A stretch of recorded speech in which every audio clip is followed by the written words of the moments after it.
கண் கண்ட தெய்வமே கலியுக வரதனே ஆறுமுகமான குரு அறிந்திட்டேன் உன் மகிமை இக்கணமே வருவாய் என் ஸ்கந்த குருவே நீ என்னை காத்திடவே எனக்கு நீ அருளிடவே அரைக்கணத்தில் நீயும் ஆடி வருவாயப்பா வந்தனை தடுத்து வலிய ஆட்கொள் வரத குரோ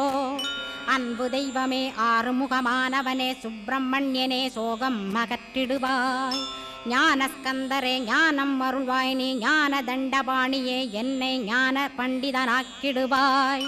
அகந்தையலாம் அழித்து அன்பினை ஊட்டிடுவாய் அன்புமயமாக்கி ஆள்கொள்ளுவையப்பா அன்பை என் உள்ளத்தில் அசைவின்று நிறுத்திவிடு அன்பையே கண்ணாக ஆக்கி காத்திடுவாய் உள்ளும் புறமும் உன்னருளாம் அன்பையே உறுதியாக நானும் பற்றிட உவந்திடுவாய் எல்லை இல்லாத அன்பே இறைவழி என்றாய் நீ அங்கிங்கனாதபடி